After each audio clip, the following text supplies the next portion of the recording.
So I put out this poll on Twitter and I asked, hey, do you guys want me to talk about Logan and give a little bit more in-depth thoughts on the movie? Because I did have some problems with it, and I did have some things that I really did like about it that I really couldn't talk about in depth because of spoilers. And I asked you if you guys wanted to watch it, and you guys said yes, so here I am. So right off the bat with Logan, you get this really hilarious and completely unexpected Deadpool teaser, I guess you could call it. To me, it was a little bit more of a sneak peek and almost like a short film, like the Pixar short films. It really caught me off guard because I thought that it was the beginning of Logan, like the movie, and I was like, oh god, Deadpool's not in this movie, is he? Because as much as I love Deadpool, he really doesn't really fit the tone of Logan, but I thought that they were very tasteful in putting him in a short film prior to Logan. I loved it. I thought it was hilarious. With Logan, you get this awesome scene. He's laying down in this limo because he's been driving around this limo trying to get money,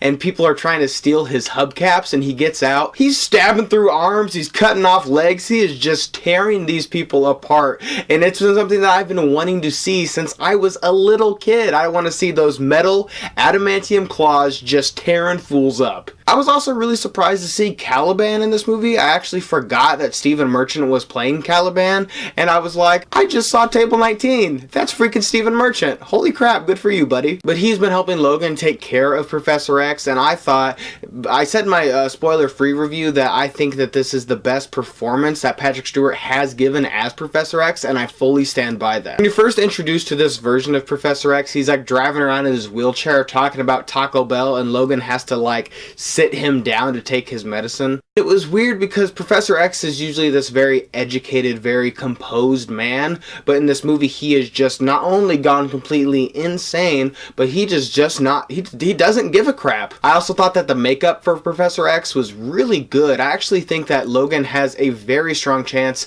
at maybe snagging an Oscar nomination for best makeup. I also thought that this movie does something really smart in that it hints at the accident that happened with Professor X. It doesn't waste time going into a flashback and showing everything that happened with him. I think the ambiguity of knowing that something did happen with Professor X but not knowing exactly what had happened, I think that that's almost more interesting. Now, as I said in my spoiler-free review, Hugh Jackman has been Wolverine my entire life. I've wanted to see this man in his actual comic book accurate costume my entire life, and I have not gotten it yet, and I had just crossed my fingers hoping that Logan would give me my first look at that costume, because it was in a deleted scene in The Wolverine. It wasn't in the actual theatrical cut, and I want to see Hugh Jackman don that suit just one time, just one frame. And there was a scene in this movie where Logan is dreaming and he wakes up and he had a nightmare, and I thought it would have been awesome to see Hugh Jackman in that suit just absolutely destroying people, a la Suicide Squad. Suicide Squad showed Harley in the Jester suit, which is something that I thought was really awesome about that movie. I wanted something just like that because that part is very small in that film, but it's just something for fans to get us excited. I did really like when Logan was talking to Laura about the Eden and like the safe place. He was talking about the comics and he was like, none of this is real. But speaking of Laura, X-23 was awesome in this movie. But her first introduction when you see her powers was so cool. She just brings out that guy's severed head and just rolls it on the ground. It was so awesome. However, I didn't like the scene where Logan is watching the footage on that phone. I thought that was not only a very exposition heavy scene, but it didn't make sense to me that her mom would sit down and edit together all these footage. It was almost like a mini documentary on her phone. Speaking of all that,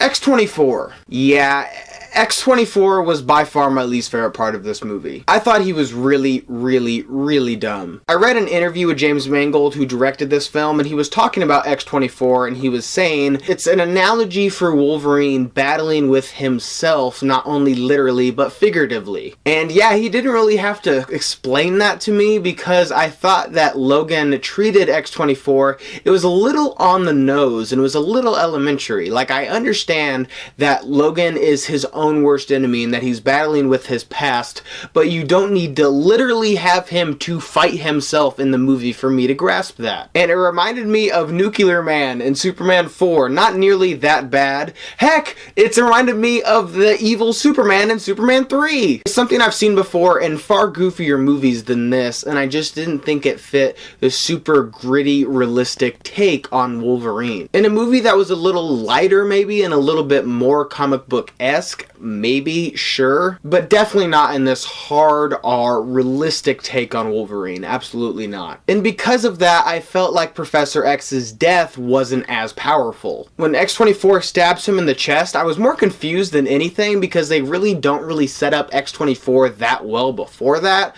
so they explain him later and I was like, oh, okay, I mean, sure, I guess. Here's how I thought Professor X was going to die, because I went into this movie thinking and assuming that Professor X was going to die, but this is how I thought he was going to die. In the trailers, you have Logan plunging something into somebody's chest, and the camera is shaking and the room is shaking.